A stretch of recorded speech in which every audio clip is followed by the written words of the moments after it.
you can tap your toes to, and songs that will transport you to misty mountains and moors. This is Brian Kelso-Crow inviting you to join me for Celtic Connections.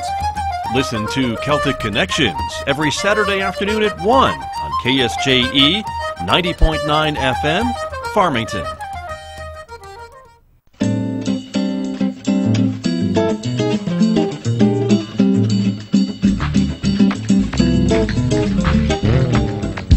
Hi, this is Sergio Miałniszenko with the Brazilian Hour.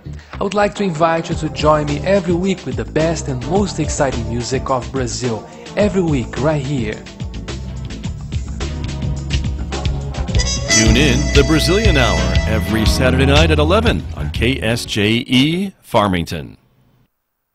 This program is supported by San Juan Regional Medical Center, who's expanding its services to offer low-cost blood screenings all year round, now offering walk-in convenience to get the blood tests you want when you want them.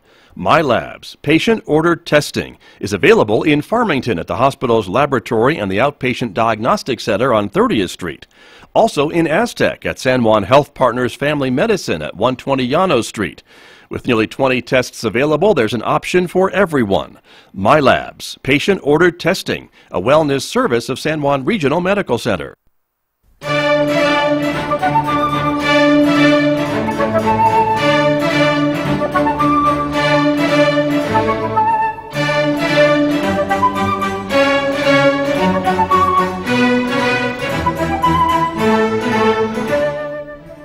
.35 KSJE. It is Monday morning, December 10th. Good morning, everyone. I'm Scott Michlin, and thank you for tuning in. And outside our studios here at San Juan College, we are expecting a partly cloudy to sunny day today when we get to the weather forecast. But here's a picture of what it looked like earlier today for the folks who are watching us on Facebook and YouTube this morning. Right now, 26 degrees outside our studios at San Juan College. Winds are out of the east at 10 miles per hour right here at San Juan College. And we are expecting, again, a partly sunny day today with a high near 40 degrees. Tonight's low getting down to 27. It'll be mostly cloudy tomorrow with a high of 45. Sunny by Wednesday and a high of 44 degrees, and mostly sunny on Thursday with a high of 37. Overnight lows from the mid-20s down into the teens. And for folks who are watching us this morning and listening again, we are doing a program with my honor students from San Juan College. I teach public speaking here at the college, of course, and so as part of the honors credit, students who are doing their honors credit class are being given the option to, it's really not an option actually, are being given the assignment to present their honor speeches on the radio this morning. And so that's what we are hearing today. And our final student who is with us this morning is Michael Chavez, who is joining me here in the studio to give his honor speech. And Michael, we are ready for you whenever you are ready, sir. All right. All right. Hello, I'm Michael Chavez, and I'm sure that a lot of those of you who are listening this morning are going to be driving out to see family or vice versa for this holiday. And with the temperature dropping and there being more snow and ice, there are a lot of driving hazards that you all should be aware about. In the next few minutes, I will go over what driving hazards are, which of those hazards occur during the winter, and how to deal and avoid those hazards. So first off, what are driving hazards? Well, driving hazards are potential dangers to you or others on the road. Driving hazards can occur anywhere on the road or behind the wheel of a car. They can occur anywhere and at any time, whether it's summer or winter, on a mountainside or in the middle of a desert.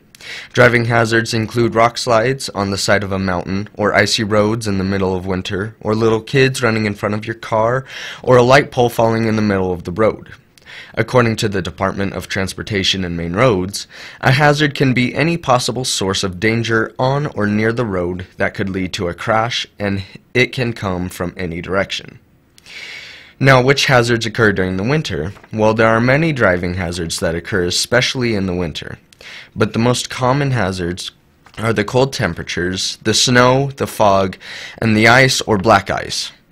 In colder temperatures, the air in your car tires becomes more denser and takes up less space, which will reduce your car tire pressure. So when you begin to drive early in the morning, be very careful and drive slowly until the air in your tires heats up and expands. The cold temperatures will also bring a thick layer of frost on your car windows and will reduce your visibility drastically while driving. and it is difficult to remove, so make sure to scrape off as much of the frost off of your windows and have your AC in your car on the defrost option to help melt the frost. One of the more dangerous and unpreventable driving hazards is the fog that will occur during the winter time.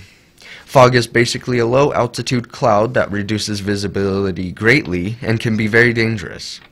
Black ice is another dangerous driving hazard that is commonly found on bridges and overpasses.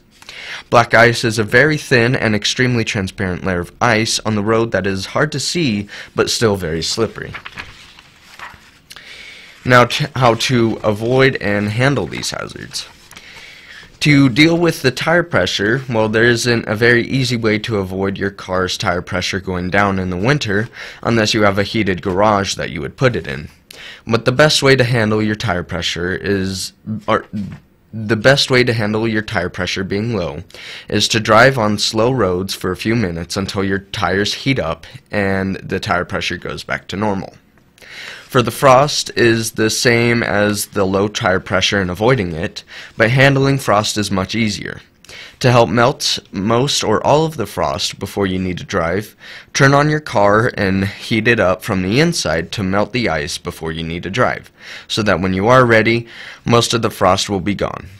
A faster but harder way to get rid of the frost on your windows is to use an ice scraper and manually scrape off all of the ice. For fog, there is no easy way to prevent fog. There are many ways to help navigate and deal with it, though. According to Travelers.com, fog can decrease your visibility greatly and give the driver a smaller window to react to the outside elements. So to give yourself more time to react, drive slower than the posted speed limit. Another tip to help deal with fog is to use your headlights and not your brights, because fog consists of tiny water droplets and ice crystals, and will do more harm reflecting the light back at you instead of providing visibility. For black ice, according to the United States Government of Agriculture, when driving on black ice, the best and safest thing to do is to stay calm and do as little as possible and allow the car to pass over the ice. Do not brake or accelerate while driving over the ice. Just allow the car to slow down on its own if there's enough space between you or a turn or a stoplight or another car. Do not attempt to make any sharp turns, because if you do, your car may begin to swerve out of control and you would lose all control of your car. With the coming holiday, a lot of those listening and their families will be driving around, so just make sure to not be ignorant to the hazards of driving during the winter, and make sure to know how to handle them. Have a safe and wonderful Christmas. Thank you. Thank you very much, Michael Chavez. That's your honor speech. Appreciate it very much. And that is the conclusion of our students who are with me this morning for honor speeches here on KSJE. They all did a great job, and again, they are almost done with the semester, so they have big smiles on their faces, which I can certainly understand. There's more coming up, though. Back with more on the program in just a moment here on KSJE. The time right now is coming up on 8:41.